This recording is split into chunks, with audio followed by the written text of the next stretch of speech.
A usted lo están culpando por haber tomado una decisión de consumo irracional, por haber firmado un contrato y no haberlo leído. Y si lo leyó porque no lo entendió, si lo están culpando por eso, comprenda, la inmensa mayoría de las personas del mundo, independientemente del país que sean, tienen relaciones de consumo igual que usted. Toman decisiones irracionales, no leen los contratos, los firman sin leerlos. Pero lo pueden culpar por eso. Waldo Sobrino, un abogado argentino especialista en este tema, va a estar con nosotros en esta entrevista y él dice que no lo pueden culpar.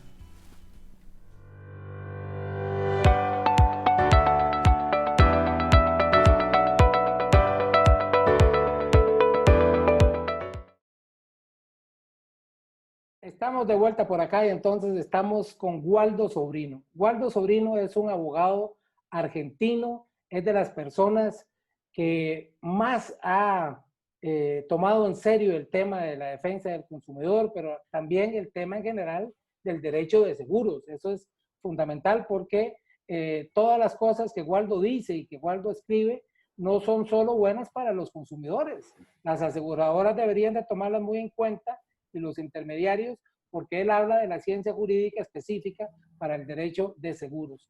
Pero hoy específicamente Waldo está acompañándonos para hablar de un tema en especial, de un tema específico, de un tema que está de moda en el mundo jurídico y que es de trascendental importancia para todas las personas. Waldo acaba de sacar un libro que yo lo adquirí la semana pasada, me lo leí completo, lo terminé hoy a la 1 de la mañana. Me parece un libro genial, me parece un libro extraordinario, me parece que tiene que ser de consulta obligatoria para todas las personas, sobre todo los abogados que estén en el mundo del derecho de seguros, porque Waldo ya nos hizo el trabajo, nos adelantó un trabajo genial. Él se preocupó y se ocupó de hacer todo un libro sobre contratos, neurociencias e inteligencia artificial. Y entonces ese libro es un compendio para mí genial de toda la literatura de los últimos tiempos en esta materia, y aparte de que lo hace en una forma muy didáctica, muy docente, se siente uno como que está con su profesor más querido de la universidad, que lo va guiando paso a paso, que va reiterando los puntos más importantes, y entonces es un libro que les va a servir de muchísimo. Tiene otra enorme virtud, Waldo, y te lo hago ver de antemano antes de darte la palabra y darte la bienvenida oficial. Tiene para mí una virtud maravillosa, que es el libro que vos puedes agarrar en cualquier capítulo y no te vas a perder, porque precisamente esa capacidad de hacer los resúmenes, de estar reiterando los temas principales, hace que en el momento que usted se meta a buscar un tema específico, vas a encontrar el antecedente que necesitas en el mismo capítulo o muy cercano a él. Eso es una virtud que no todos los libros tienen, que no todos los autores desarrollan de esa forma, y entonces se lo hago ver a los amigos que nos están viendo, ¿verdad? Para que puedan comprender que tienen de verdad un material muy importante de consulta en el mundo del derecho de los seguros, que lo van a explotar en el buen sentido de la palabra. Aquí en pantalla está apareciendo en este momento la portada del libro, ¿verdad? También vamos a ponerle en los cintillos y en el resumen que se hace en YouTube de la dirección electrónica en la que pueden encontrar a la persona que le da el servicio del cliente, a la editorial, y que es un muchacho genial, Alejandro Donoso. Yo tuve la oportunidad de comprar varios libros, pero en particular me parece una persona que lo acompaña a uno en la compra muy bien. En tiempos de pandemia, los que no estamos en Argentina, los que estamos en el mundo de habla hispana, el ebook se convierte en una herramienta riquísima para poder accesar los libros y para trabajarlos. Podemos marcarlos, podemos subrayarlos, podemos hacer anotaciones, podemos escoger la letra en la que queramos leer, el tamaño, en fin, es una maravilla hoy en día accesar, es parte de la inteligencia artificial, ¿verdad, Waldo? Y entonces, sin más, te doy la bienvenida y el agradecimiento por estar acá con nosotros. Muchas gracias, Boris. Realmente un placer estar contigo, poder contactarme con todos los amigos de Latinoamérica. La idea es entre todos avanzar y generar una nueva corriente para tratar de analizar el consumo, el derecho, los seguros desde otra perspectiva. Vos hablas de los consumidores de seguros, bueno, justamente en mi tesis doctoral se llama Consumidores de Seguros y la manera de protegerlos. En el ámbito de los seguros, la mayoría de la bibliografía, por lo menos en Argentina, es en favor de las compañías de seguros. Entonces nosotros tratamos de buscar otra alternativa. En Argentina tenemos una vieja película que se llamaba De eso no se habla. Entonces lo que nosotros queremos hacer es ver justamente el derecho desde la perspectiva del ser humano, porque en definitiva las grandes empresas no necesitan tanta protección, porque tienen el poder. Al que hay que proteger es a la persona más vulnerable. Y en Latinoamérica nos caracterizamos porque la mayoría de todos nosotros somos los más vulnerables. Entonces, ya se empezó con el tema de los consumidores. Ahora, ¿qué ha pasado? Cuando nosotros fuimos a la universidad, yo siempre hago la analogía que nos enseñó el derecho en blanco y negro. Y hoy el derecho es tridimensional y en colores, porque ahora ha aparecido la neurociencia, ha aparecido la inteligencia artificial y han roto las bases de todo aquello que nos enseñaron y que parecía una verdad revelada, que eran axiomas que nunca se habían acreditado, pero que se repetía y a veces es mucho más fácil repetir que pensar. Entonces, claro, cuando nosotros dicen, sí, el contrato, como venía en la época de los romanos, y yo el otro día estaba pensando, ¿y cómo eran los contratos en la época de los romanos? ¿Y qué compraba? ¿Una vaca? ¿Compraba un pan? ¿Compraba algo? No era como nosotros que tenemos 300 contratos de internet, de medicina prepaga, de seguros, de bancos, financieros, telefonía celular. Tenemos millones de cosas. Entonces, las pautas tienen que seguir siendo las mismas. Y la verdad es que no. Y gracias a Dios ha irrumpido con mucha fuerza lo que es la neurociencia, lo que se llama la teoría del derecho, economía y comportamiento y la inteligencia artificial. Con esas tres bases, yo creo que tenemos que reanalizar todo el derecho, bien dice Boris y tus colegas, respecto a lo que es el realismo del derecho, dejar la mera teoría metafísica y aplicarlo al señor de cada día. En Argentina, la Corte Suprema, una vieja sentencia, dice: justicia es lo que el común de la gente entiende como justo. Porque si la justicia y la equidad no llega a la gente común, no sirve para nada. Por eso es lo que queremos plantear nosotros, es reanalizar todo el derecho. Es más, esos libros que vos hablas, la primera frase está dedicada a la herejía jurídica. Hay que cambiar todo lo que nos enseñaron. ¿Por qué? Einstein decía, tontería es buscar resultados distintos haciendo siempre lo mismo. Entonces, la primera pregunta es, tenemos que hacernos en Latinoamérica, ¿la gente, el consumidor, está conforme con el derecho? Si la respuesta es sí, no cambiemos nada y está todo perfecto. Ahora, si la respuesta es no, señores, no podemos ser tan tontos, tan fáciles de mente, de seguir repitiendo lo mismo, porque ya lo sabemos. Entonces, lo que tenemos que hacer es animarnos. Voy a hacerte una primera interrupción para Con contarte que gusto. en la introducción de esta entrevista, yo lanzo una pregunta al público que nos está viendo. Y entonces le digo, mire, usted es de las personas que le están diciendo que no le van a pagar un reclamo porque firmó el contrato o firmó las condiciones, aceptó las condiciones por internet. Y entonces, como usted firmó o como usted aceptó, vamos a partir del supuesto de que usted leyó. Y si usted leyó, entendió. Y si no, vamos a presumir que usted entendió. Y por lo tanto, no me venga a reclamar, porque ahí está, mire, en la clausulita número 34.b, ¿verdad? Está entonces la respuesta de lo que usted me está reclamando ahora. Entonces yo les digo a la gente, mire, usted sabe que la inmensa mayoría de las personas como usted y como yo, en el mundo entero, independientemente del país que sea, toman decisiones irracionales, irreflexivas, impensadas todos los días. No leen los contratos y si lo leen no los entienden. Esa es una condición común a todo el mundo. Entonces la pregunta es, ¿lo pueden culpar por eso? Y yo les digo, mire, vamos a hablar con Waldo Sobrino y Waldo Sobrino dice que no lo pueden culpar. Entonces, todos los amigos le están esperando, Waldo, esa primera respuesta. Por favor. Lo que decís, Boris, es correctísimo. A ver, nosotros, yo, por ejemplo, estoy cansado de repetir frases hechas que alguien alguna vez dijo y a partir de ahí todo el mundo continúa con esa pauta. Es muy importante lo que vos planteás de las neurociencias, porque un autor, Daniel Kahneman, premio Nobel de Economía, empezó con una teoría revolucionaria. La primera pregunta es, si es premio Nobel de Economía, ¿cuál es la profesión de Daniel Kahneman? Obviamente, psicólogo. No es economista. ¿Cómo un psicólogo ganó el premio Nobel de Economía? Sencillo, porque hizo un enfoque absolutamente distinto de la economía tradicional y de las pautas mismas de la economía, que se decía, todo es racional. ¿Y qué dijo Daniel Kahneman? No, mire, la verdad es que las personas tomamos decisiones con dos sistemas, lo que él llama sistema 1 y sistema 2. El sistema 1, que es el 90% de nuestras decisiones, es rápido, automático, veloz, intuitivo, no racional. El sistema 2, que consume energía, que es lento, meditado, analítico, apenas el 10% de las decisiones. Entonces acá viene lo que vos muy bien decís.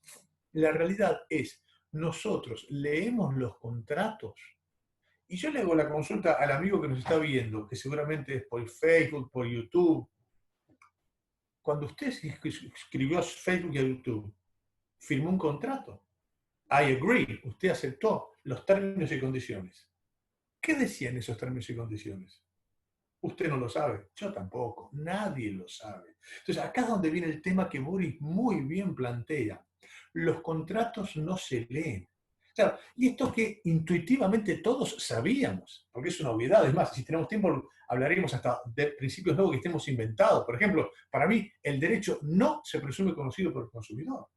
Es una falsedad grande como una casa, pero lo siguen repitiendo porque les conviene a la gente que tiene el poder, a las grandes corporaciones. Porque el tema de los contratos que se lean, todos sabíamos que era mentira, porque lo veíamos en cada uno de nosotros, pero si todos los del libro de derecho decían que los contratos se leían, se entendían, se comprendían, y uno se acordaba de cada contrato que había hecho en su vida, debería ser verdad.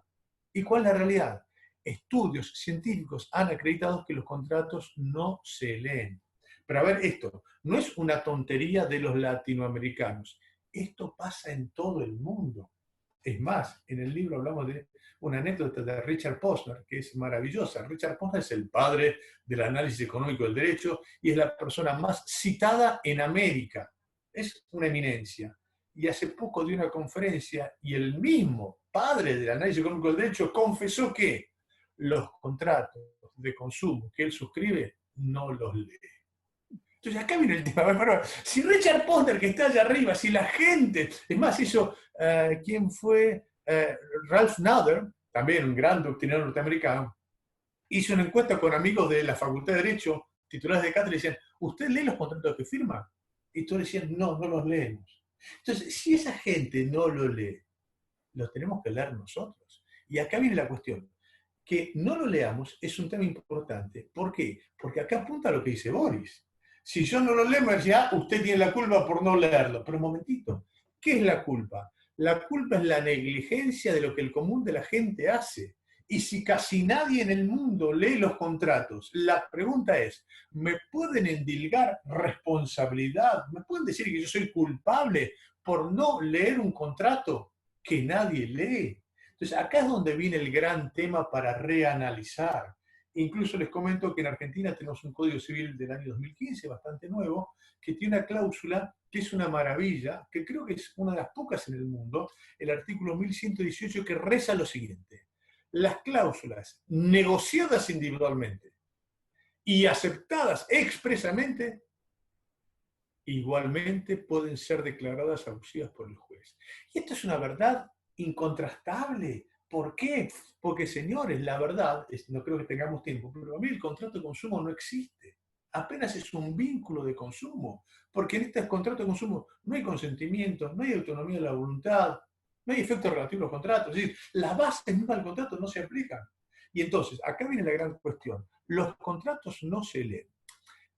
Y avancemos. Si se leyeran, ello no quita que podrían seguir siendo abusivos. Yo siempre pongo la misma anécdota cuando fui a retirar los teléfonos móviles para mi estudio. Me dan todos los teléfonos móviles y me dice, doctor, lea el contrato y firme. Yo agarré la lapicera, firmé. Dice, ¿pero no lo va a leer? No. ¿pero usted no es abogado? Sí. ¿Y por qué no lo va a leer? Digo, dígame, si yo leo el contrato y quiero cambiar la cláusula 15 inciso J o la 24 inciso E, ¿la puedo cambiar? No, esto es inmodificable. ¿Y entonces para qué lo voy a cambiar? El ignorante es el tipo más feliz. Es decir, no hay posibilidad. Y esto está estudiado sociológicamente. ¿Por qué? Porque ¿para qué va a hacer uno algo que sabe que no va a tener ningún sentido? Si yo no voy a poder cambiar nada, hasta eso me ayuda para que no cambie. Es más, en Argentina por lo menos, las pólizas de seguros casi no vienen numeradas las hojas. Vienen por kilo, te dan 37 kilos de póliza. ¿Y quién va a leer eso? Y encima con un lenguaje incomprensible para el común de la gente. Y todas las compañías de seguros en todas las conferencias dicen, las pólizas no son claras, debemos hacerlas más sencillas. Y nunca lo hacen. No. Yo siempre pongo la anécdota, creo que en Latinoamérica se llama prima. En Argentina lo que paga el asegurado se llama premio. Correcto. Y yo siempre pongo la anécdota de una alumna mía que trabaja en una compañía de seguros, me dijo, doctor, yo trabajo en mesa de entradas y un día vi una señora humilde y me dijo, vengo a cobrar $1000. Ah, muy bien, ¿tuvo un siniestro? Me dice, no, no, ¿cómo no tuvo un siniestro? Entonces, ¿cómo cobrar? Mira, acá tengo mi póliza de seguro que dice, premio, $1000. ¿Se entiende? Esto parece adrede. Así, recuerden ustedes que Franz Kafka estaba loco. Pero como estaba loco, era abogado. Pero Franz Kafka estaba muy loco. Él era abogado especialista en seguros. Y es más, yo creo que sigue redactando el espíritu de Kafka las pólizas que tenemos. Entonces, volviendo a lo que muy bien dice Boris, ¿las pólizas se leen? No, las pólizas no se leen. Y las compañías de seguros lo saben. Peor aún, en Argentina está legalizada la estafa. El artículo 12 de la ley de seguros determina lo siguiente. Si usted va y pacta algo con el presidente de la compañía de seguros, le da un beso y un abrazo, lo filman por video y hay 8 notarios que establecen el acuerdo, ¿qué dice la ley de seguros? La compañía de seguros puede de manera secreta y unilateral modificar absolutamente todo lo acordado con usted, con la única condición de ponerlo por escrito dentro de las 37 kilos de póliza y sin necesidad de advertirle a usted que ha cambiado nada. ¿Se entiende? Entonces, esto que el contrato se lee es una falsedad porque no se entiende, no se comprende y no se puede modificar. Entonces, acá viene lo que muy bien plantea Boris. Y si yo no lo leo, ¿hay culpa de mi parte? No, señores, porque esto no es para superhombres. La culpa, la negligencia, se analiza de acuerdo a la forma de ser de cada una de las sociedades. Y acá yo no tengo que ver a alguien de Harvard. Para analizar la culpa en Latinoamérica, yo voy a tener que ver la idiosincrasia del lugar de la persona que se aplica. Entonces, en Argentina tenemos lugares muy alejados donde la gente no tiene tanto conocimiento. Entonces, ¿yo a ellos qué les voy a exigir? Lo mismo que a una persona universitaria que está en una ciudad céntrica. No, no. Eso lo tenemos que analizar muy concretamente. Y es más, hay un autor yankee, Margaret Rudding, que es buenísima, dice que el contrato de seguros es un rolling contract. ¿Por qué rolling contract? Es una categoría muy especial dentro de los contratos de adhesión. Vos pagás primero y las cláusulas y condiciones te llegan a los 60 días. Entonces, vos hiciste el contrato sin siquiera haber visto el texto. ¿Se entiende? Sí, hasta está la imposibilidad fáctica de leer el contrato. ¿Se comprende? Entonces, cerrando esta primera presentación, ¿qué es lo que quiero decir? Mucho cuidado que está determinado científicamente que la mayoría de las decisiones no son racionales. Sistema 1 de Daniel Kahneman, que fue ratificado por Richard Thaler, otro premio Nobel de Economía, que dijo, señores, es totalmente falso que la gente es racional. Entonces, lo que tenemos que hacer es cambiar todo esto, porque no es cierto que la gente pacta los contratos y muchísimo menos los contratos de adhesión y ni hablar los contratos de consumo. O yo le pregunto al oyente, ¿quién de ustedes pudo pactar alguna cláusula en la póliza de seguros y modificarla? O en el contrato de telefonía móvil, o en el de internet, o en cualquier cosa. La nada misma. Entonces, ¿con esto qué quiere decir? Esto se cierra con qué pauta? Con las expectativas razonables. ¿Cómo se debe interpretar un contrato? De acuerdo a las expectativas razonables que tiene el asegurado. Y a partir de ahí es donde tenemos que ir viendo cómo se interpretan las pólizas de seguros. Waldo, alguna persona podría estar pensando en este momento que está muy lindo lo que Waldo dice, pero ya que cómo se comerá eso en la realidad. Entonces, yo quiero leerles una sentencia de un caso en que participamos. Primero voy a leer el extracto de la sentencia o de la resolución de la Sala Primera, que es el máximo órgano en Costa Rica que ve este tema, y después voy a contar la anécdota para que veamos que lo que Waldo dice no es ningún sueño ni ninguna herejía, no, es realidad. En Costa Rica y en cualquier otro lugar se puede hacer realidad precisamente esta argumentación jurídica que Waldo nos brinda, porque está en defensa precisamente de hecho de esos derechos del consumidor que la gente no tiene conciencia, piensa que no los tiene o no sabe ni siquiera que existen.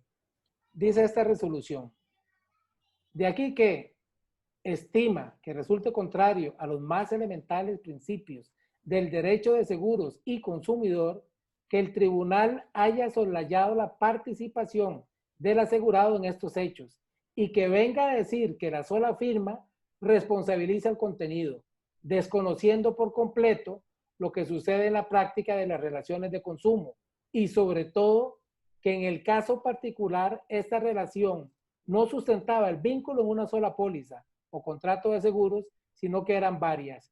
Esa es la resolución número 232 del año 2017 de la Sala Primera. Pero te cuento, Waldo, resulta que este es un caso en que una persona se le quema su casa y cuando va a presentar el reclamo se da cuenta que la póliza tenía 3 años de no estar paga. Y resulta que había sido por un acto achacable al intermediario de seguros y a la aseguradora. Se demuestra que es así.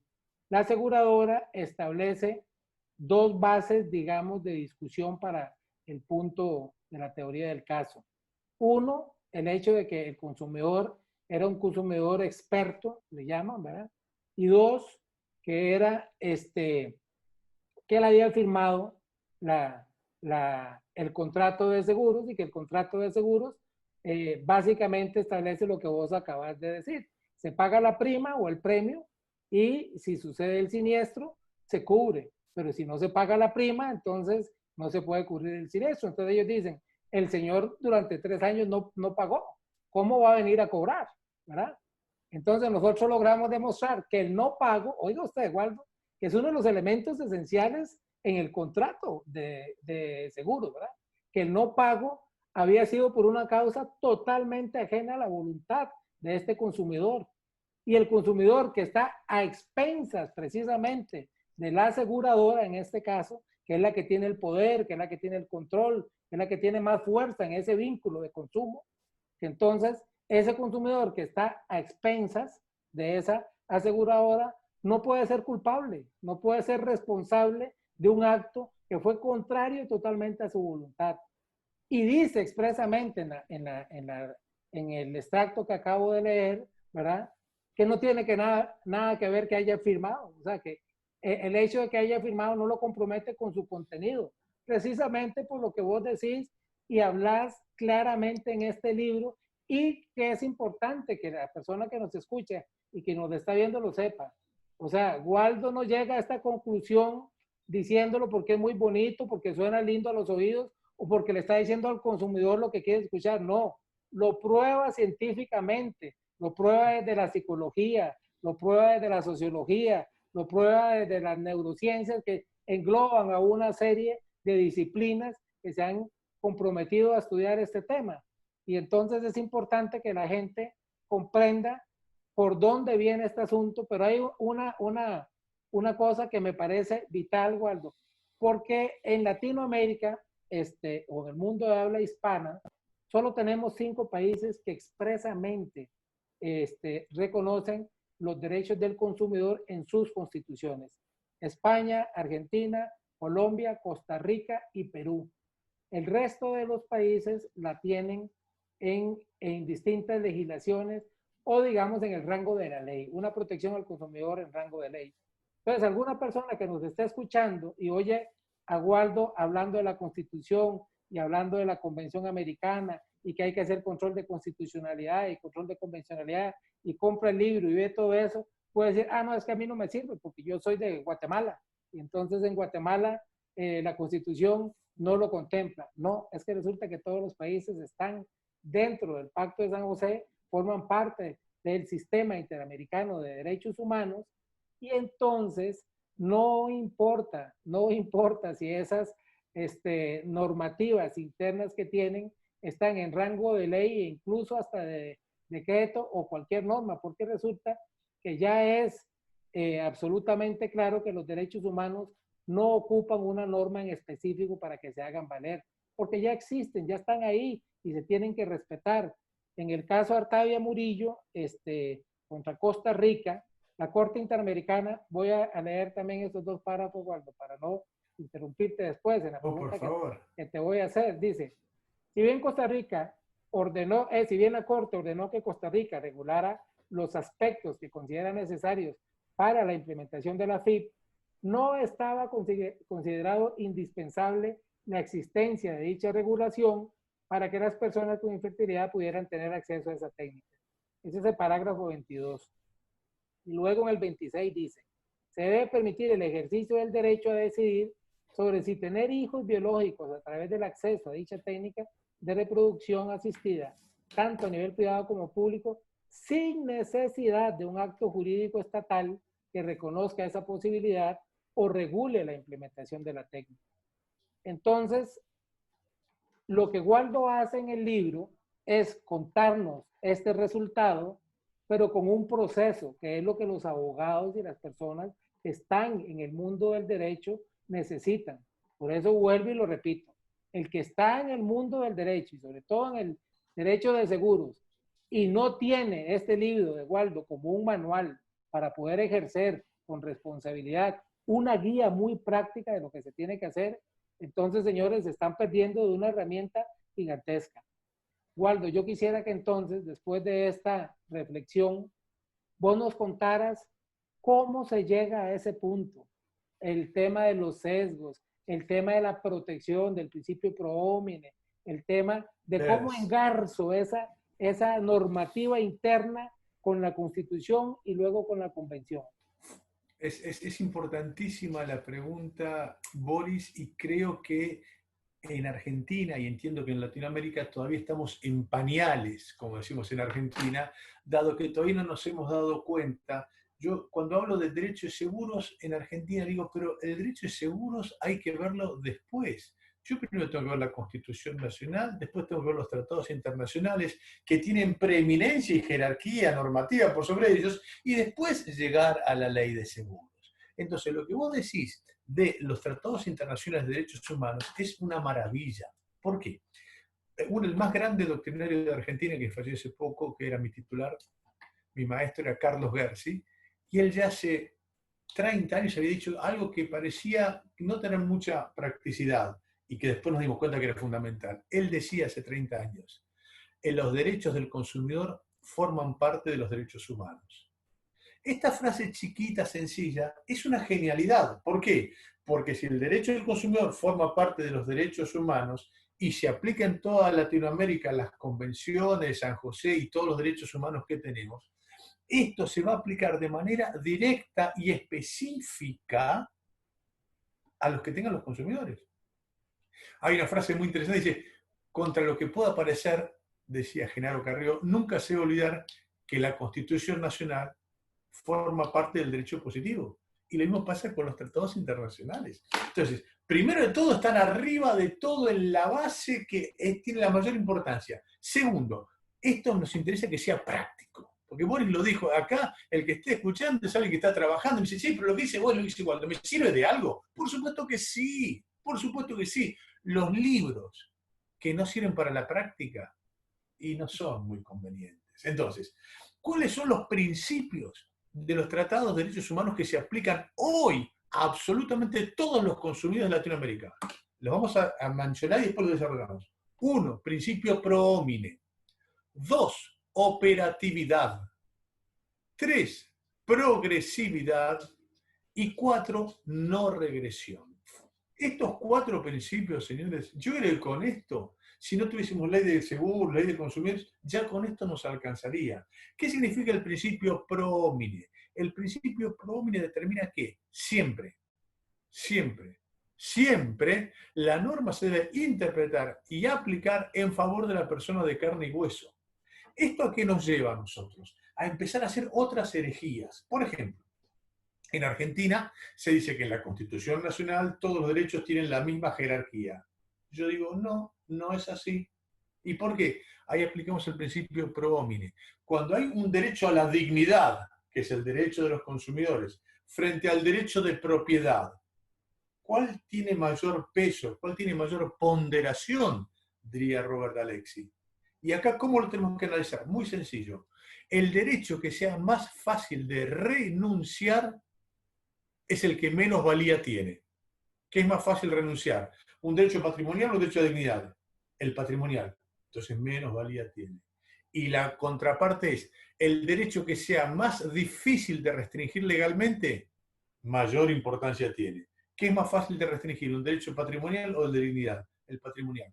Por tanto, el de la dignidad tiene preeminencia. Entonces, cuando hay un choque de estos derechos, se debe aplicar necesariamente el principio pro homine, es decir, que siempre se debe interpretar en favor de la parte de más vulnerable. Segundo, la operatividad. En Argentina somos muy amigos de vaciar de contenido aquellos derechos que no le gustan a las corporaciones. Entonces, nosotros tenemos una constitución hermosísima con muchos derechos. Pero ¿qué dijeron algunos? No, no, hay derechos, normas operativas y normas programáticas. ¿Qué son las normas programáticas? Aquellas que son un programa, pero no se van a aplicar hasta tanto no haya una ley que lo reglamente. ¿Qué ha dicho la Corte Interamericana de Derechos Humanos? Absolutamente todos los derechos humanos que figuran en los tratados son operativos. No necesitan, como bien decía Boris antes, de ningún tipo de normas que lo reglamenten, ni mucho menos. Si ya están en los tratados internacionales, eso es aplicable. Segundo principio, operatividad. Tercero, la progresividad. Esto implica que siempre, necesariamente, toda normativa que se vaya dictando tiene que ir en pos del mejoramiento de los derechos humanos, le hace también los consumidores. Y la cuarta, que es determinante, el principio de no regresión. ¿Qué es el principio de no regresión?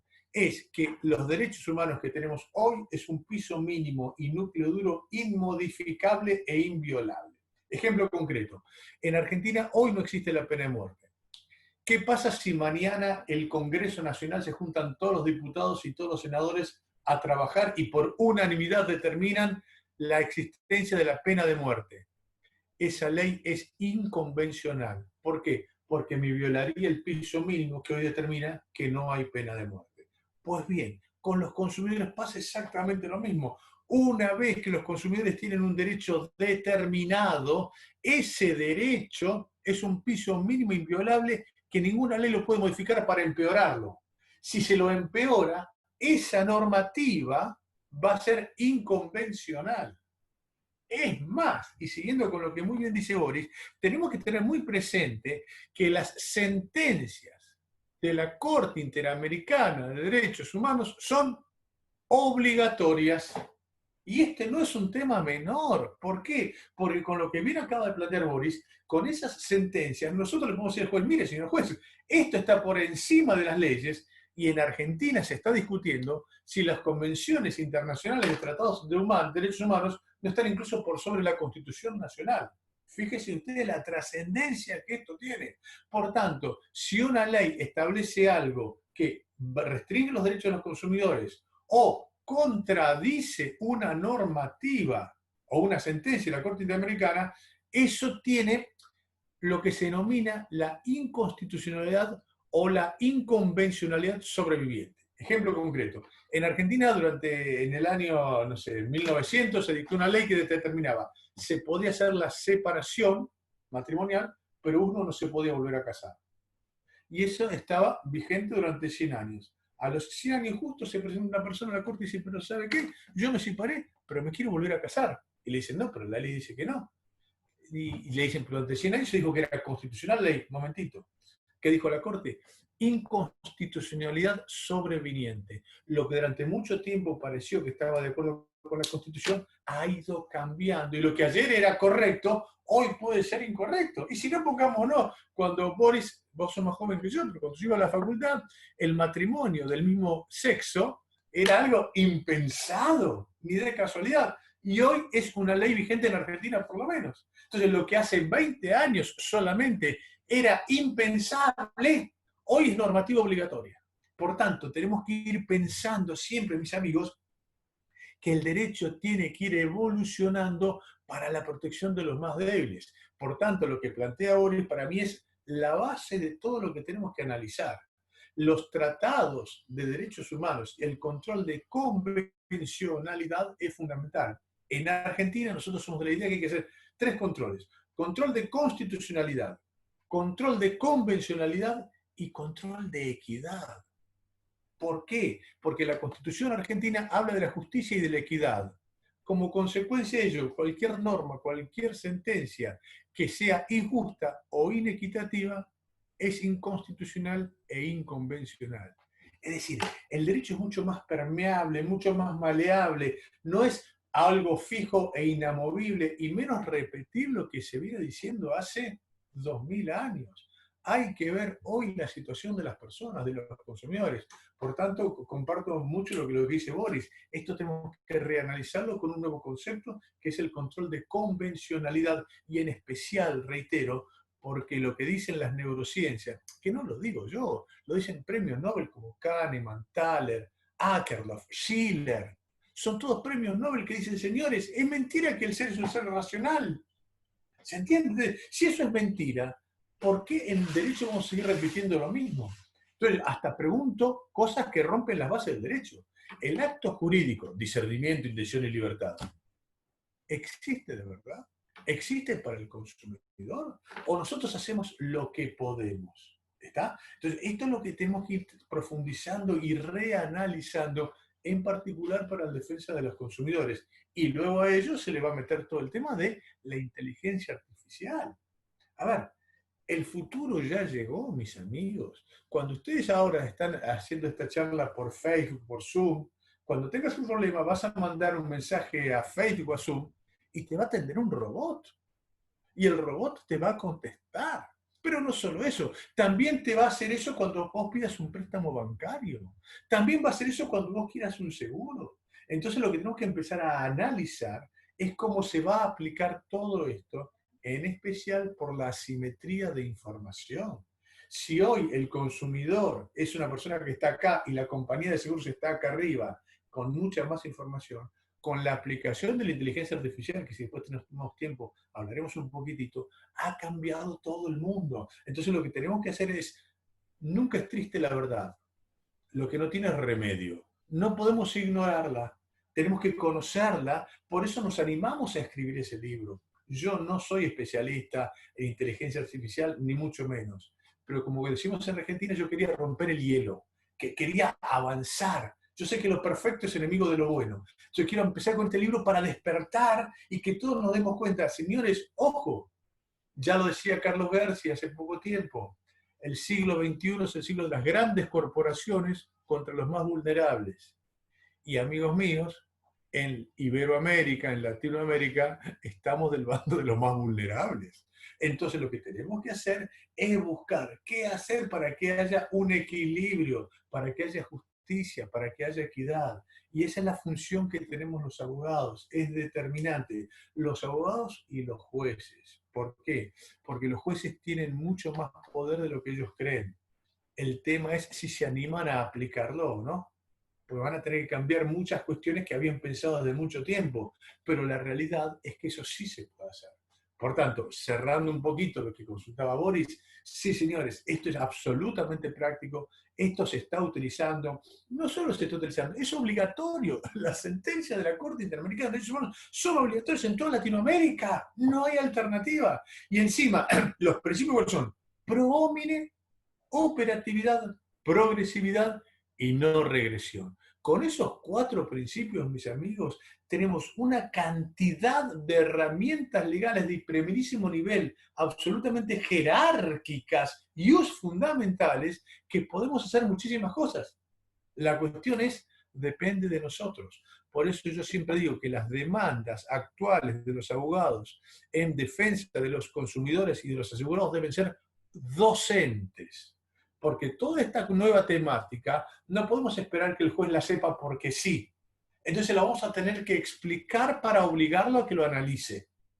Y a partir de ahí vamos a ejercer mucho mejor la profesión en defensa de nuestros clientes. Estas nuevas concepciones ya están vigentes en el mundo entero. Hay que ver si nosotros nos animamos a aplicarlas en Latinoamérica. Eso que Waldo explica de una forma tan llana y tan clara y tan simple, pudiera confundir a la gente porque la gente puede decir, mire, pero lo explica tan fácil y en la realidad no funciona así.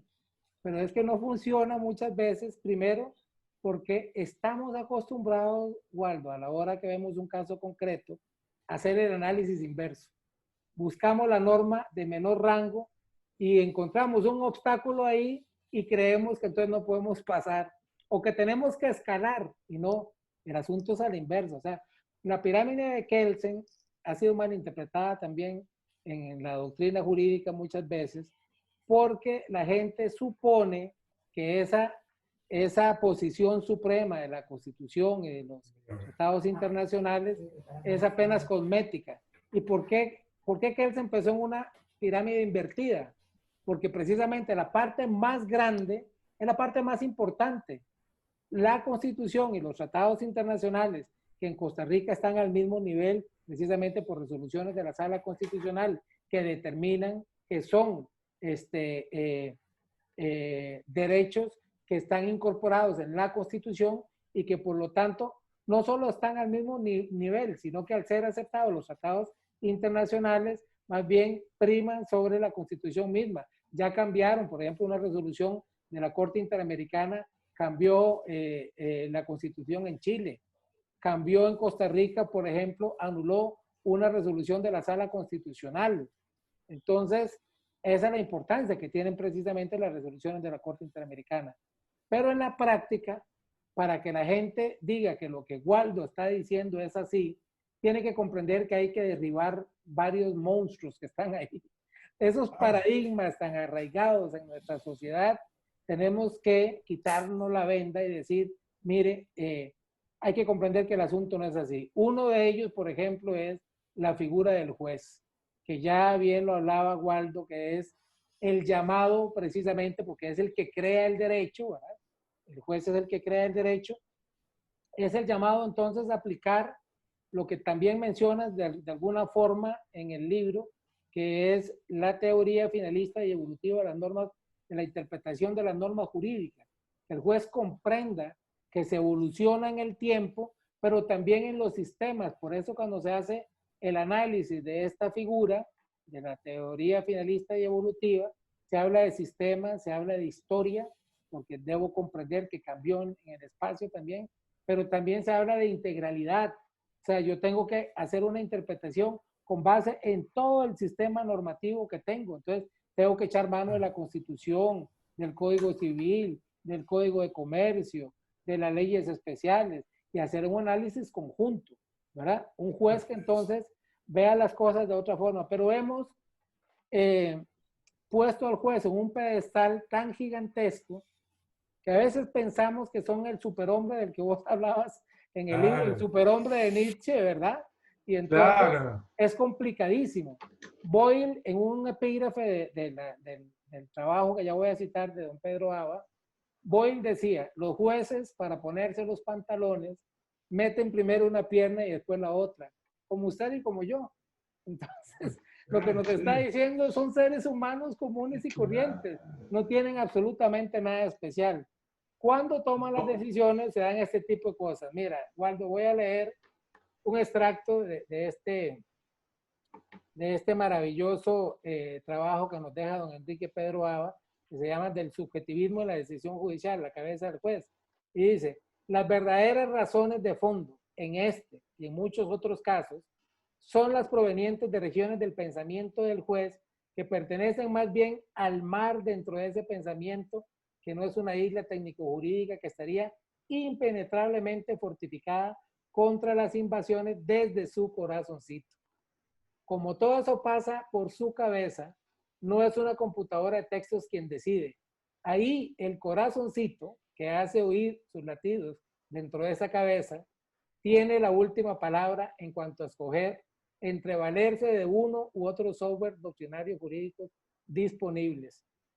Otro de los juristas nuestros, Maynor Salas, en su artículo, es el derecho a una profesión inmoral, nos dice, si al ciudadano común se le contara que la impartición de justicia no funciona según los preceptos de una lógica inexpugnable, que las sentencias no siempre se dictan siguiendo la justicia o la verdad del caso, sino según la retórica de los argumentos, las convicciones personales del juez y a veces las presiones sociales, políticas y mediáticas, entonces la legitimidad y la aceptación del Poder Judicial entrarían en crisis.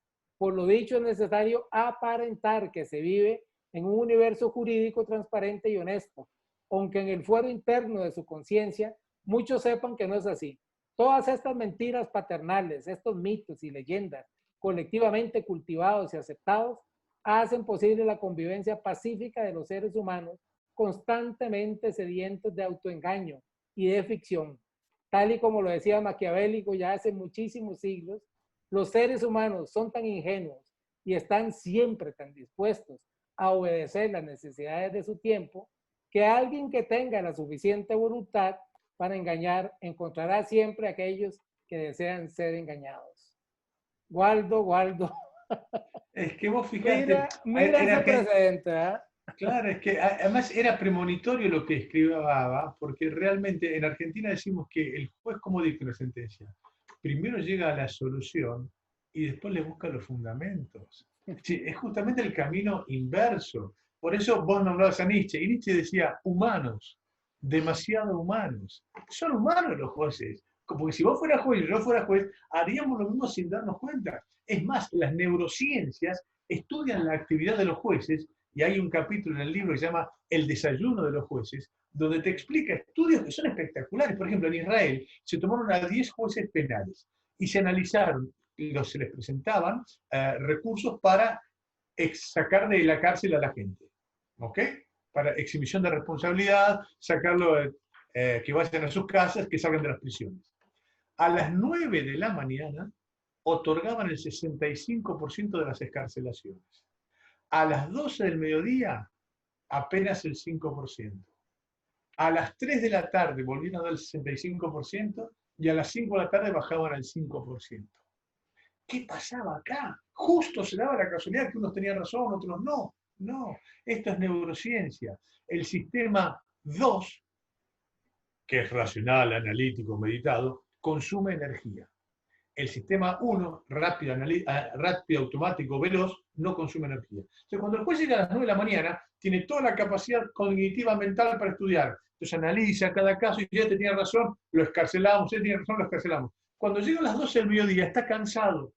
Y si tiene entre la duda de excarcelar o no excarcelar a la gente, ¿qué hace? Utiliza el sistema 1, que es, bueno, yo me cuido. ¿Qué digo? No, rechazo la excarcelación. Entonces, fíjense ustedes cómo hasta llega a analizarse la parte de neurociencias en la aplicación y en el dictado de sentencias. Y esos sesgos que vos decís, hay un sesgo muy interesante que se llama sesgo de anclaje. Significa que una vez que vemos algo, de alguna manera lo seguimos. Otro ejemplo de jueces alemanes, esta vez de primer nivel los jueces. Juntan a 20 jueces, 10 de un lado y 10 del otro. Les ponen el mismo caso, en dos lugares separados. El uno dice, mire, el fiscal acá pidió 36 meses de condena. Y el otro dice, acá pidió 12 meses de condena. El mismo caso, jueces de experiencia. Donde pidieron 36 meses, los jueces dieron 24 meses de condena. Y donde pidió 12, dieron 8 meses de condena. El mismo caso. ¿Por qué? Porque es el sesgo de anclaje. No somos tan racionales como se piensa, ni muchísimo menos. Y esto va metido necesariamente a los consumidores, que es el tipo más perjudicado. Por eso hay que hablar de lo que se llama el neuromarketing.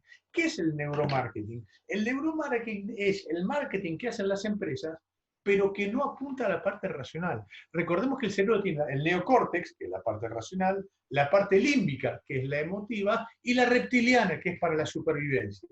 Entonces, ¿qué sucede? Las publicidades, el marketing de las empresas, no apunta a la parte racional, apunta a la parte emotiva, al cerebro límbico. Entonces nos atraen, según explican las neurociencias, por la parte no racional. Entonces la pregunta es, si yo voy a contratar algo por la parte no racional y las empresas dolosamente, voluntariamente apuntan ahí, después me pueden exigir a mí, consumidor, que hagamos un análisis racional cuando todo fue metido por la parte emocional. Por eso vienen lo que llaman los odotipos. Si vos vas a, no sé, a Starbucks, vas a sentir un olor a café espectacular. Si vos vas a Burger King, vas a sentir un olor a carne espectacular. Esos olores no son reales, son ficticios. Pero eso a dónde apunta, no a la parte racional, a la parte emotiva. Vos sentís un olor a café, si yo quiero café. Sentís una carne bien cocidita, quiero carne. Entonces, eso vos fíjate cómo te apuntan a la parte no racional. Entonces, acá es donde tenemos que empezar a reanalizar si de verdad existe el razonamiento. Yo siempre explico en Argentina, las pólizas de seguros no las escribió Jehová, las escribieron excelentes abogados de compañía de seguros, que son geniales. Pasa que ellos leen todos los días a Sun Tzu, el arte de la guerra. Entonces te hacen unas pólizas que son espectaculares para la compañía de seguros. Y el pobre tipo que es el consumidor, vos fijate que ahora ya ni siquiera te vienen impresos en papel las pólizas. Ahora te las mandan a tu dispositivo celular. Y es en un teléfono de estos. ¿Cómo hacemos para leer una póliza, marcarla, subrayarla, acordar? No hay manera. ¿Se entiende? Entonces, tenemos que ser realistas de cómo se está moviendo el mundo actualmente. Y recordemos lo siguiente, tanta la influencia del neuromarketing que antes la demanda de los consumidores generaba oferta. Hoy es al revés. La oferta de las grandes empresas genera la demanda de los consumidores. Y te pongo un ejemplo concreto de la gente que nos está escuchando. ¿Cuántos han cambiado el celular en los últimos 2 años? Muchísimos. ¿Y por qué? ¿Porque el anterior no funcionaba? Y no, porque nos lleva a la vorágine a tener nuevos celulares. Es más, hasta nos engañan. ¿Cuándo uno tuvo que cambiar la notebook o la laptop?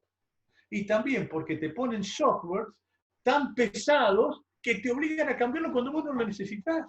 Entonces, hoy lo que se caracteriza en los bienes de la sociedad de consumo es la obsolescencia premeditada. Te dan bienes que saben que duran poco tiempo. ¿Ok? Eso no es racional, eso es algo que está perfectamente establecido. Por eso yo insisto que en el tema de seguros, en Argentina y en Latinoamérica, una de las mejores herramientas que tenemos son los daños punitivos. Son fundamentales para romper el análisis económico del derecho. Recordando nuevamente a Carlos Gersi, él hablaba del problema que tienen las compañías de seguros, especialmente cuando no son serias, que hacen lo que denomina incumplimiento eficiente. Entonces, incumplen con el contrato y ganan plata. Acá en Argentina tenemos varios récords. Uno es el récord mundial de inflación, ¿ok?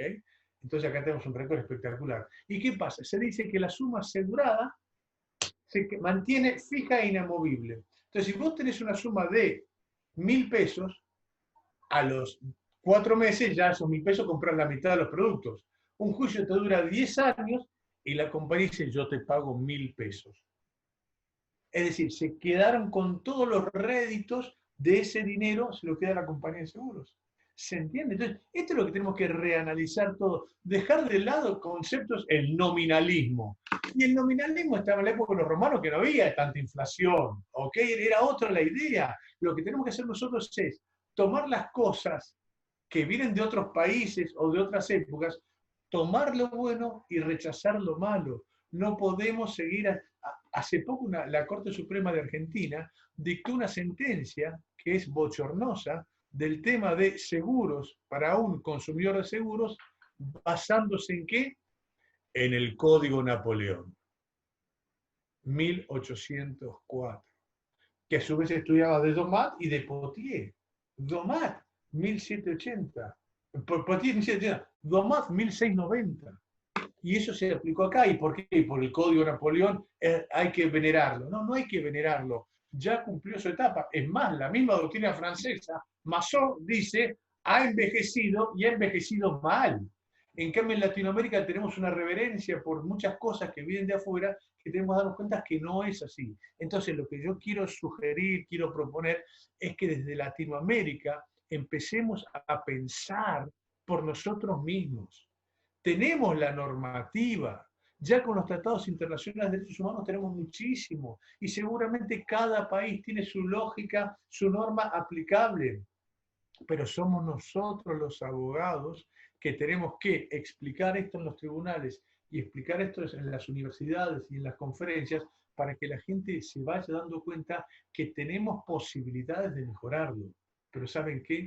Depende muchísimo, muchísimo de nosotros los abogados, que nos animamos a pensar distinto. Esa es mi Waldo, propuesta. precisamente en esa propuesta disruptora tuya, yo me encuentro eh, algo que es valiosísimo, precisamente para llevar el contrato de seguros, ¿verdad? Hacia ese vínculo de consumo que vos bien hablas ahí. Tengo la experiencia en un caso de estos que mencioné ahí, no me acuerdo si ya lo leí, pero es una sentencia que me llegó hace 15 días, de la sala primera también, donde desarrollamos más o menos lo que vos llegás a hacer, pero desde la aplicación clara de la teoría del contrato de consumo y del contrato de seguros a los contratos de seguros. Es decir, se tiene una visión errónea de que los contratos de seguros siguen siendo parte del derecho mercantil o el derecho comercial. No, un mundo aparte. En el mejor de los casos lo ponen allá por el civil. Sí. Pero el asunto es que el planteamiento es, mire, la teoría general del contrato no puede aplicársele a estos convenios, llámese vínculos o llámese contratos de consumo, porque su génesis, para empezar, es muy distinta. El hecho de que no sean paritarios los hace diametralmente opuestos a la aplicación de la teoría general del contrato. Y en la forma en que están planteados, entonces, un análisis desde la perspectiva del derecho comercial, de allá empieza muerto, decimos en Costa Rica, porque simple y sencillamente los ubica como si fueran paritarios. Y a partir de ahí ya todo va a estar mal.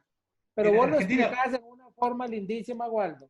Y es lo que quiero que hagas ahora. Con gusto. Que vayas haciendo ese hilamiento que haces en el libro hasta llegar, o sea, a partir de que es un contrato, el contrato de seguros, hasta llegar a decir, mire, no, ya no es ni contrato de seguros, ni es ni contrato, es un vínculo, ¿verdad? Entonces, eso es fundamental para poder entender toda la doctrina que se necesita en este instante, a partir de un vínculo de consumo y que se comprenda cuál es el derecho que hay que defender.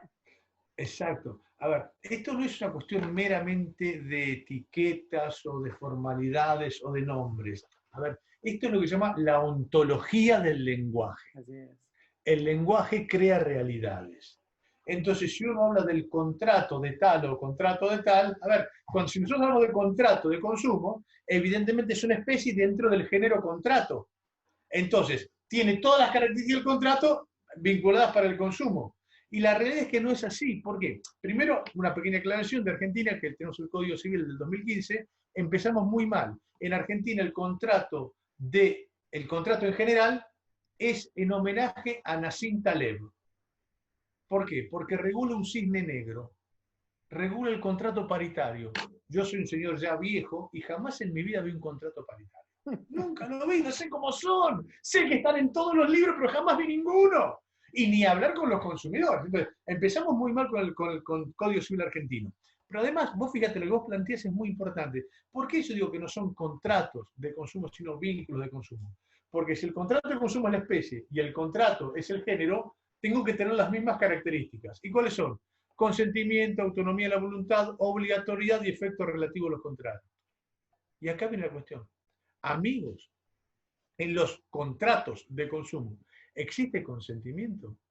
Ni de casualidad, apenas un mero asentimiento ignorante del pobre tipo que dice, sí, quiero el contrato, quiero el seguro, nada más, o quiero la telefonía celular, o quiero internet, o quiero Zoom, o quiero Facebook. ¿Ustedes sabían que en Facebook el contrato dice que todas las fotos y videos que vos subas a Facebook, el propietario es Facebook de manera perpetua, incluso después de tu muerte? ¿Quién lo sabía? Entonces, uno, no hay consentimiento. primer requisito del contrato. Ya si faltara uno, ya no sería contrato. Segundo, autonomía y la voluntad. ¿Quién de ustedes, o yo, o Boris, o quién, puede tener capacidad negociadora frente a una compañía de seguros? En Argentina te dirían, cállate, tonto, ¿qué vas a plantear? Tres cachetazos y otra cosa. Ergo, no hay autonomía de voluntad. Tercero, obligatoriedad. Yo creo que la obligatoriedad de los contratos de consumo es condicional. ¿Por qué? Porque todo contrato de consumo que sea injusto y razonable no sería obligatorio. Tercer requisito que no se aplica. Y el cuarto, el efecto relativo de los contratos no existe. El efecto relativo de los contratos es algo civil de hace 2000 años que hoy no tiene ningún sentido. ¿Por qué? ¿Qué es el efecto relativo de los contratos? Que si yo hago un contrato con Boris, únicamente entre nosotros nos podemos beneficiar o perjudicar y no puedo demandar a nadie que sea un tercero. En cambio, en los contratos de consumo, si yo compro una Coca-Cola, puedo demandar al del almacén, al mayorista, al minorista, al fabricante, al importador y al que le puso la marca. Eso es que no existe el efecto relativo de los contratos. Es decir, yo consumidor puedo demandar a todos. Por tanto, la pregunta es, si no tiene ninguno de los 4 requisitos del contrato y lo seguimos llamando contrato de consumo, de una manera u otra, al final del camino, le vamos a terminar aplicando algunos de requisitos que no se aplican, que no corresponden. Y esto lo ha padecido nuestra Corte Suprema, que terminó aplicando el Código Napoleón a un contrato de un asegurado, que no tiene ningún sentido. Por eso planteamos cambiar todo esto, llamarlo vínculo de consumo, para que esto tenga la claridad de lo que muy bien Boris decía anteriormente. La primera norma que se aplica al vínculo de consumo es la Constitución Nacional y los tratados internacionales. Y de ahí bajamos. Entonces es un cambio de paradigma total y absoluto. No existe ningún tipo de contrato, de convención del consumidor con la mega empresa. Además, yo siempre pongo el mismo ejemplo. Cuando discutimos con abogados de compañía de seguros, digo, sacate el sombrero de abogado de compañía de seguros y ponte el sombrero de consumidor de internet, de telefonía móvil, de medicina prepaga, de lo que sea. Vos, consumidor, te tenés que pelear con una gerencia experta de 40 personas que todos hacen seguros, o todos hacen bancos, o todos hacen celulares, o todos hacen medicina prepaga. ¿Cómo hace el consumidor para pelearse con cada una de esas personas? ¿Está? Entonces, por eso lo que queremos plantear es que se analice esto, que es un vínculo de consumo donde va a tener una participación excluyente el Estado. El Estado tiene que controlar absolutamente todo lo que son los contratos de seguros. En Argentina, la ley dice una cosa, pero una resolución administrativa de rango totalmente inferior modificó la ley. Eso es una locura propia de Argentina, ¿no es cierto? Pero ¿qué es lo que planteo yo? Que necesariamente los organismos de control de cada país tengan una intervención fundamental. ¿Por qué? Porque la gente no conoce nada. Por ejemplo, se hacen estudios acá en Argentina que ahora las compañías de seguros están vendiendo lo que se llama servicio de grúas. Si a vos se te rompe el auto, la compañía de seguros te manda una grúa y te lleva.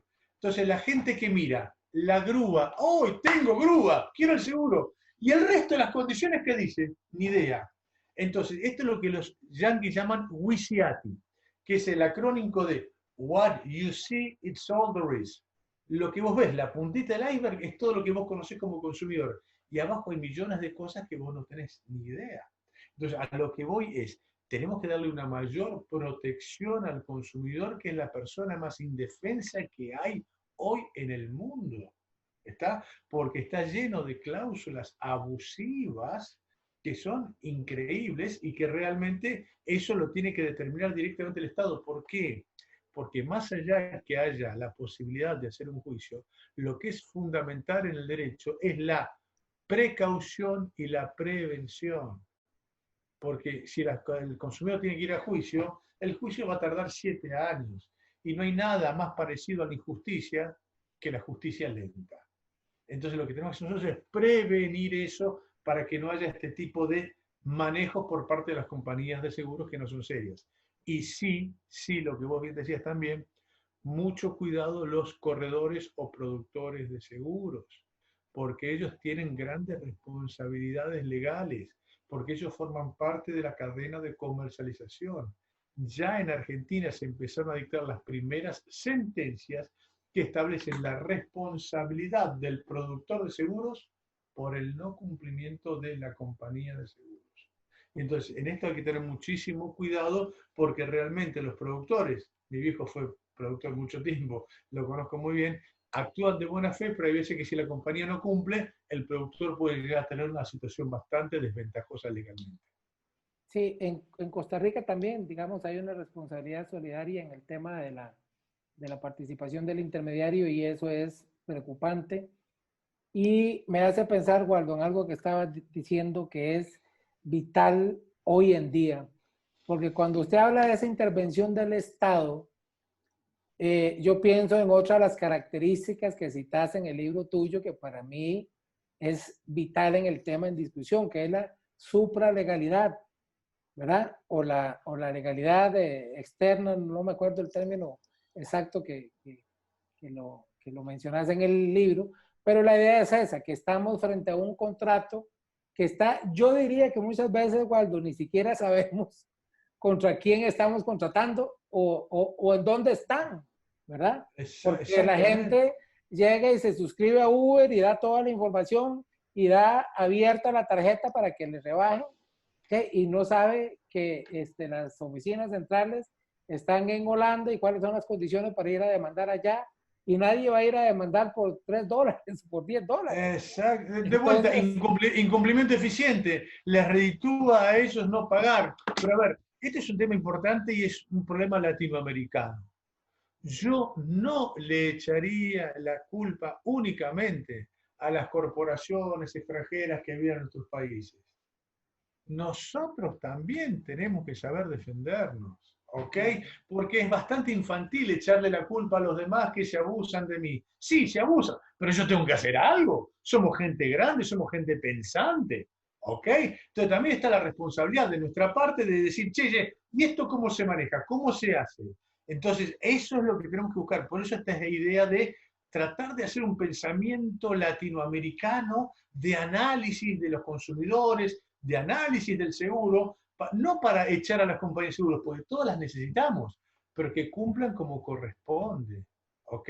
Y ese es un tema determinante. Y reitero, ahora con el tema de la inteligencia artificial, donde las compañías de seguros van a tener mayor información, cuando Boris el día de mañana quiera escribir la historia de su vida y quiera recordar qué pasó en su vida, lo mejor que puede hacer es preguntarle a su compañía de seguros. Porque la compañía de seguro va a tener más información tuya que vos mismo. Porque ahí está todo lo que es el Big Data, el Data Mining, esa es toda información que cubre en la red a través de distintas cosas, que todo lo que vos haces, es decir, cuando la gente en Facebook hace like, no se da cuenta que está haciendo un perfilamiento de sí mismo. Y estamos regalando nuestros datos, que es otro tema más por otra cuestión, pero la realidad es que el oro azul del siglo XXI son los datos. Y los consumidores no nos damos cuenta que estamos regalando nuestros datos día a día. Entonces, es eso. Es decir, tenemos que empezar a ver el derecho de otra manera totalmente distinta, sabedor en lo que es la neurociencia, la inteligencia artificial, la economía del comportamiento, porque ha variado todo. No estamos en la época de los romanos. Por tanto, si Waldo, pero seguimos es que tan... precisamente vos terminás el libro en esa forma tan linda que vas llevando las cosas desde lo general a lo particular y las reiteraciones. Terminás el libro, digo yo, de una manera espectacular, porque es decirnos, mire, esto es lo que nos han hecho, esto es lo que está pasando y esto es lo que ya viene, que está aquí y pasa, que es el tema de los smart contracts. Porque cuando vos tocas ese punto, yo pienso inmediatamente, pero mire, es que ya el tema de los seguros está ahí. Obvio. Los llamados InsurTech, ¿verdad?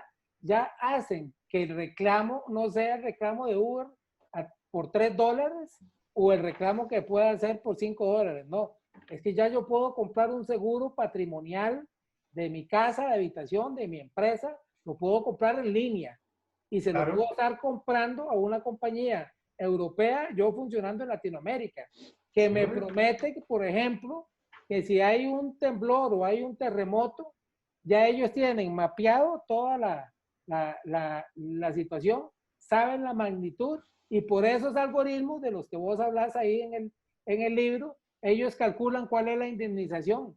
Y entonces resulta que Waldo está en Buenos Aires y hay un terremoto en Rosario, ¿verdad? Y cuando Waldo llega a Rosario a ver qué pasó con su propiedad, se da cuenta que la compañía de seguros ya le había depositado la indemnización del reclamo que ni siquiera Waldo ha presentado. pero ¿qué Claro. pasa si no lo hace? Ese es el planteamiento que vos haces en el libro. ¿Qué pasa si no lo hace? ¿A quién le reclamamos? ¿Cómo establecemos ese reclamo? ¿Cuál ley aplica? ¿Verdad? Ese es precisamente el planteamiento. Es peligrosísimo por el tema de los smart contracts o contratos inteligentes. Tiene una característica. El contrato inteligente se caracteriza porque no es un contrato y no es inteligente. ¿Ok?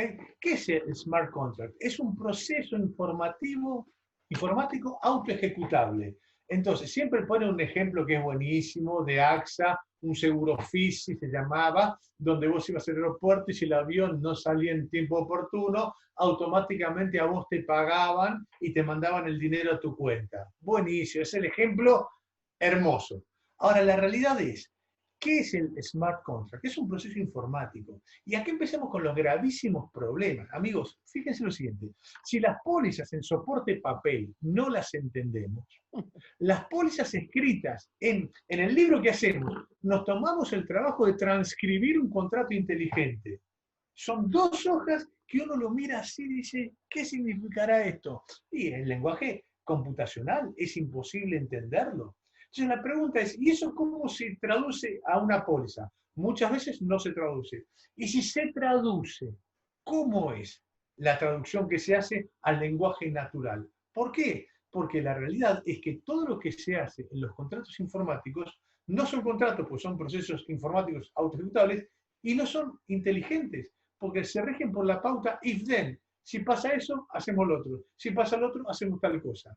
Pero la realidad es que la gente, los que tenemos experiencia, sabemos que los contratos no son perfectos y no son completos.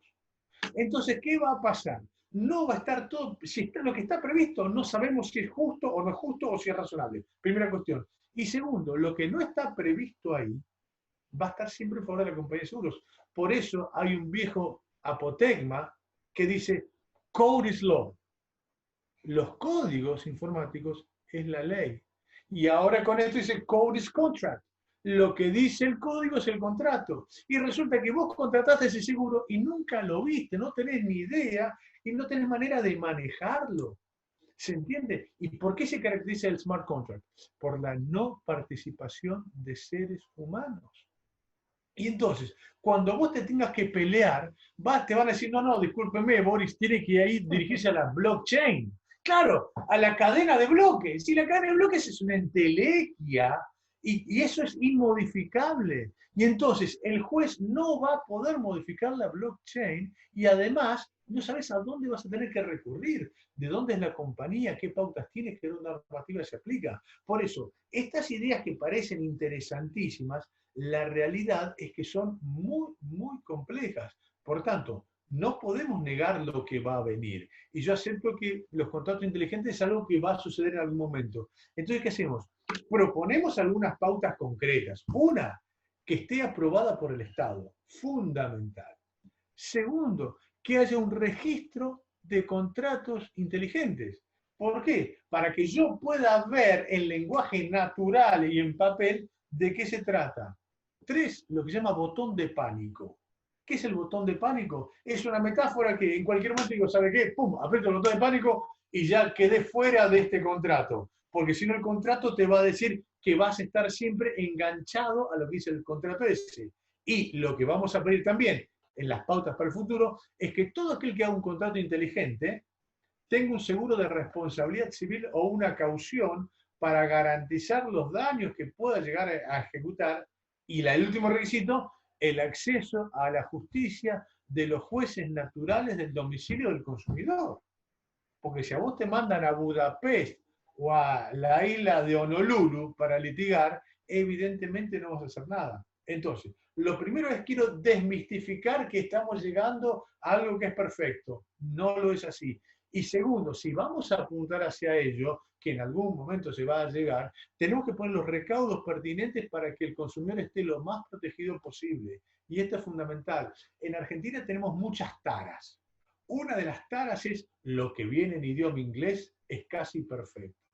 Y no, el smart contract, por más que tiene un nombre muy lindo, en realidad no sirve para nada, salvo para las grandes empresas que por economía de escala, a nivel económico, hacen un smart contract y lo aplican a 10 millones de personas, sin la intervención de abogados ni de jueces, porque esta es la otra parte. Esto al formar de alguna manera parte de la inteligencia artificial, ¿qué hace? Una de las características es tratar que no participe el abogado ni el juez. Y si no participa el abogado, no participe la voz del consumidor. El de la empresa sí, porque es redactor del contrato. Y tampoco participa el juez porque esto lo decide el blockchain. Entonces ahí es donde estamos en una situación que parecen las hadas, los cisnes que nos mienten, pero en realidad nos están llevando a una situación que es totalmente compleja y que tenemos que alertarla desde ahora para evitar los problemas de los consumidores. Waldo, cuando yo llego a ese punto del libro y empiezo a ver esa lista que acabas de explicar muy bien, voy dándole un check a Waldo y digo, bien, Waldo, bien, Waldo, bien, hasta que llego al punto del juez. Y en ese punto digo, no, ya ahí estamos mal, porque resulta que como están esos 10 años de por medio, esos 7 años o el tiempo que dure en cada jurisdicción de los países que nos están viendo, entonces se nos cae el esquema, ¿verdad? Entonces yo digo, bueno, si le voy a quitar ese cheque a Waldo, tengo que ponerle otro o por lo menos proponérselo, ¿verdad? Entonces yo pienso, Waldo, que como justamente vos planteás que el Estado tiene que intervenir, y eso es un sacrilegio para las compañías de seguros y para las transnacionales, ¿verdad? Hablarles de una intervención del Estado. Yo pienso que una intervención armoniosa, por llamarla de alguna forma, sería pensar en un esquema, por ejemplo, de arbitraje de consumo, que esté integrado en los mismos contratos inteligentes, que la compañía sepa que si va a entrar a funcionar en Argentina, primero va a tener que registrarse, va a tener que registrar los contratos y toda la cosa, pero además va a tener que hacer una propuesta de apertura para que existan árbitros argentinos, árbitros de derecho, ¿verdad? Que sean abogados, que sepan del tema, que no los escojan ellos, ¿verdad? Y que entonces esa persona, junto con otra que ellos pongan, o tres de algún organismo integrado o alguna cosa por el estilo, sean las que puedan decidir los casos de cierto nivel en una forma muy célere. Entonces, que tengamos, por decirlo así, ya que todo está en forma inteligente, Waldo, que esos abogados árbitros estén 24/7 disponibles, ¿verdad? Y entonces, mire, Waldo y Boris, como compañía y como consumidor tienen un conflicto, acuden a ese arbitraje de consumo online también, presentan el caso y la resolución tiene que estar máximo en 24 horas, ¿verdad? Entonces los obligamos a resolver. Ya existe algún tipo de intento de estas cosas, ¿verdad? Pero yo pensaría en algo atado en la forma que lo planteas vos, donde el Estado intervenga, donde haya una mejor garantía para el consumidor, ¿verdad? Pero que no intervenga el juez, porque entonces ahí sí nos llevamos años. Lo que estás planteando vos es importantísimo y esto es cómo vamos avanzando. Ya estoy escribiendo la segunda edición de este libro con nuevas actualizaciones. Claro, sí, porque todos vamos avanzando y pensando. Entonces, una cosa que les comento a los amigos de Latinoamérica es que en Argentina yo critico mucho a las compañías de seguros. Por las cosas que están bien, debo reconocerlo. Acá tenemos lo que se llama el defensor del asegurado, que es una persona, que es un abogado muy conocido, experto en seguros, pagado por las compañías de seguros, fíjate que paradoja, pero el tipo es independiente, entonces él dicta las sentencias. Si es en favor del asegurado, la compañía de seguros está obligada a pagar. Si es en contra del asegurado, el asegurado mantiene expedita la vía para ir a tribunales. Te lo tiro porque es una experiencia interesante. Pero lo que más revolucionario viene ahora, y seguir relacionado con lo que vos planteas, es en Argentina tenemos uno de las personas más inteligentes y más preparadas a nivel de inteligencia artificial de Latinoamérica, que se llama Juan Corbalán, trabaja para el Estado, y creó ya el sistema Prometea, que se está aplicando en Colombia, que es la justicia manejada a través de inteligencia artificial. Vamos a ser honestos y quiero ser muy humilde, yo estoy haciendo ahora un posgrado de inteligencia artificial como alumno, aprendiendo todo, y tengo y profesores que son ingenieros del MIT, de Harvard, argentinos que están trabajando allá, pero son chicos de 25, 30 años que vos lo mirás y dices, bueno, parecen Einstein, una cosa tremenda. Nos estoy explicando ahora lo que son los algoritmos inteligentes, lo que es el machine learning, el deep learning, y cómo están haciendo capas neuronales para que se asemejen a lo que piensa el cerebro de las personas. ¿No? Es un mundo que parece, a ver, cualquier película de ciencia ficción que vos veas hoy, yo creo que ya es un documental, porque es lo que está pasando. Entonces, volviendo a lo que vos decís muy correctamente, creo que una de las aplicaciones que podría llegar a hacerse para los contratos inteligentes sería sistemas como el Prometea, que son de inteligencia artificial y que están funcionando bastante bien. La inteligencia artificial puede ser muy buena o muy mala, hay que analizarla en cada caso concreto. La diferencia, por ahora, de las inteligencias artificiales y de los robots con los seres humanos es que por ahora no tienen sentimientos, pero ya creen que les van a tener consentimiento, ¿no? Ahora, también tenemos que empezar a ver todo esto. Por ejemplo, ¿qué pasa con los robots y la inteligencia artificial? Ya en Europa le quieren dar personería jurídica independiente, como un patrimonio de afectación distinto a las empresas. Otro tema para analizar.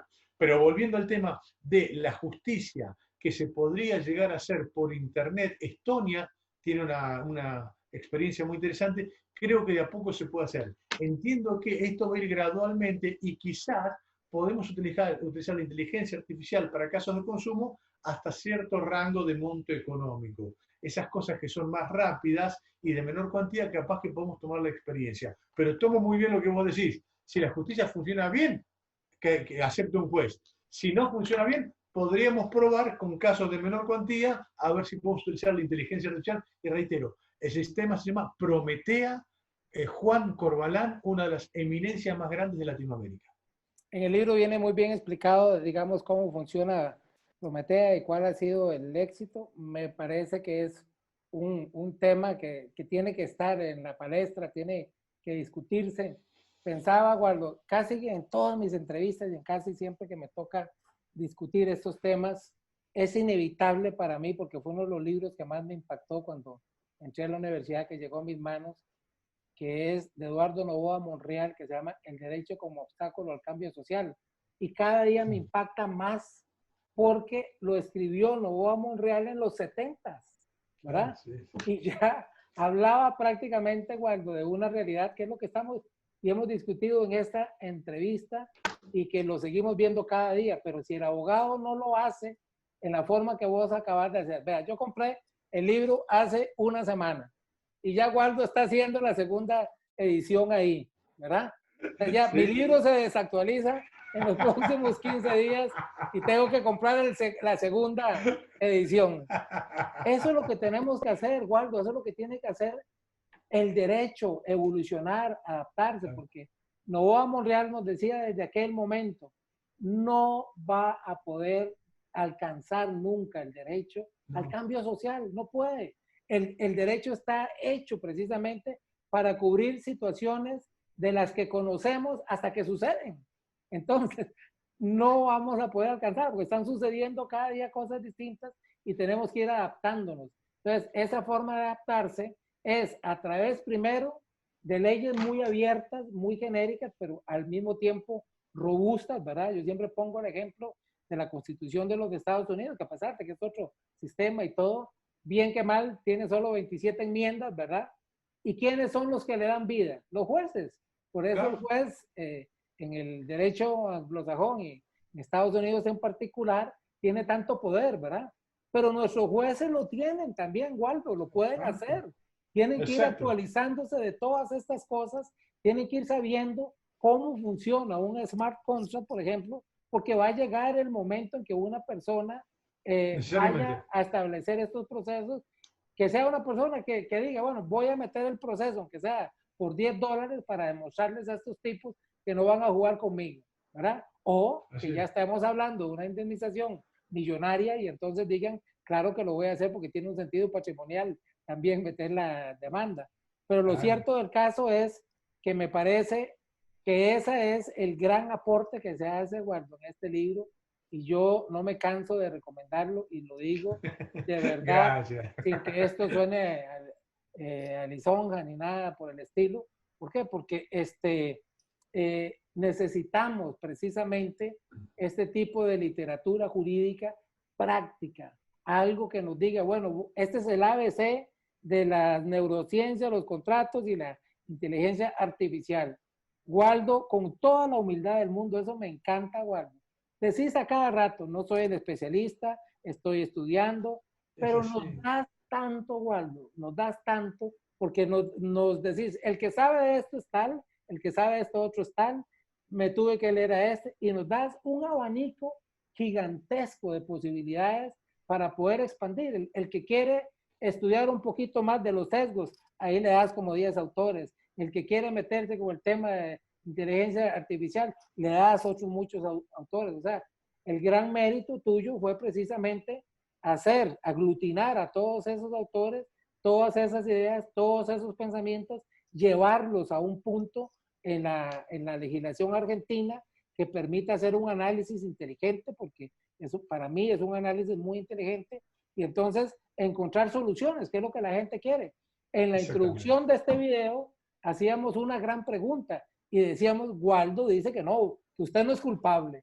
Entonces yo pienso que después de hora y media, hora y 40 minutos más o menos que tenemos de estar hablando, que se nos fue rapidísimo, ya esta persona ha encontrado unas respuestas o varias, pero también queremos invitarlos a que vayan y busquen el libro y que los juristas que nos están viendo lo tengan precisamente como referencia para poder darse cuenta de este aporte tan valioso que le estás haciendo a la ciencia jurídica.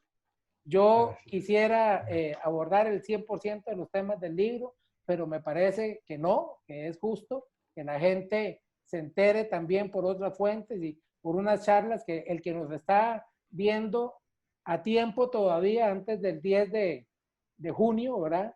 Tenga la oportunidad del 10 de junio, Waldo va a empezar unos webinars especiales sobre estos temas. Lo dividió en 4 charlas distintas, así que lo pueden ver, digamos, con mayor amplitud.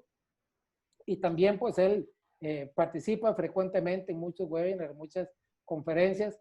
Como lo han podido notar en esta entrevista, es un tipo absolutamente accesible, simpático, desprendido, Waldo, te lo agradezco completamente que desprendas ese conocimiento en una forma tan diáfana, tan clara, tan sincera.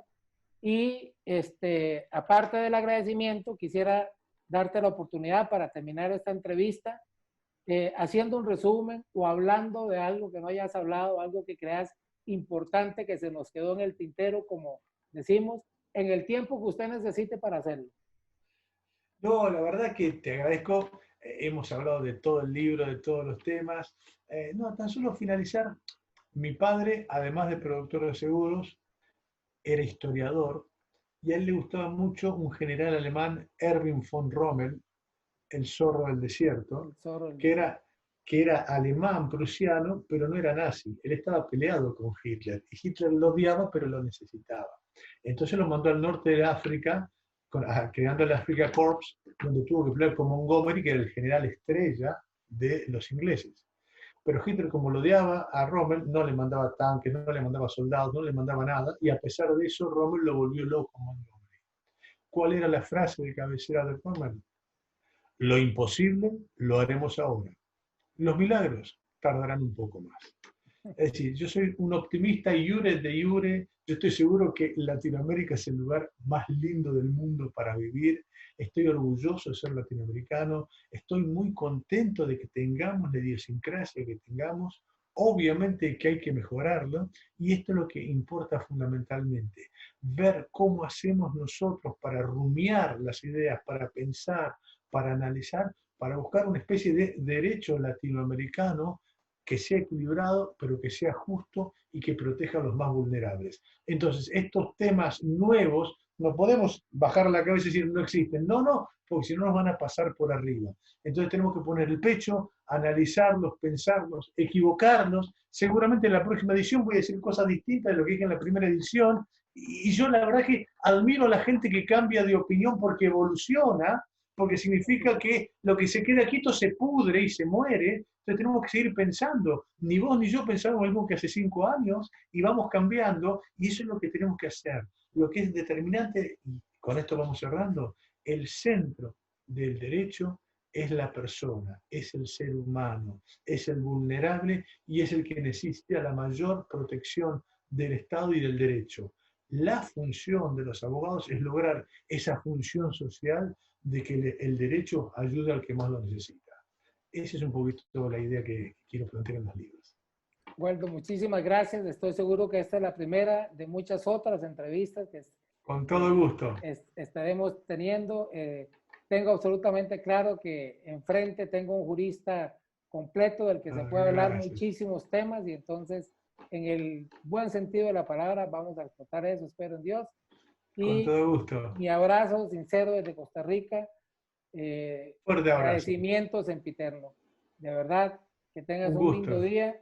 Y te agradezco todo lo que haces para la difusión, no solo de mis ideas, sino del derecho en general. Y esto que vos haces colabora muchísimo, porque los abogados tenemos que seguir preparándonos y estudiando siempre. Entonces, todo lo que vos haces colabora para que entre todos vayamos mejorando el derecho. Así que te agradezco muchísimo todo lo que vos haces por todo el derecho latinoamericano. Muchas gracias, Waldo. Un fuerte abrazo. Fuerte Hasta abrazo. luego. Hasta luego. Chao, chao. Hasta luego.